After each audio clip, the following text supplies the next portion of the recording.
साहेब का एक भजन हम सब अवश्य श्रवण करेंगे। हंसा जगमग जगमग होई। इससे पहले कि आज 31वें दिन की आध्यात्मिक सत्संगति विराम ले, इस दिव्य आध्यात्मिक वैदिक भजन का, साधनात्मक अनुभवों से भरे इस भजन का हम सब अवश्य श्रवण करें।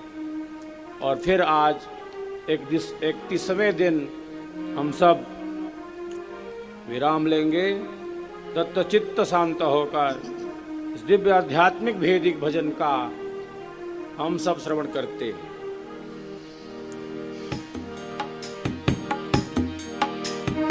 हंसा जगमग जगमग होई, हंसा जगमग जगमग होई।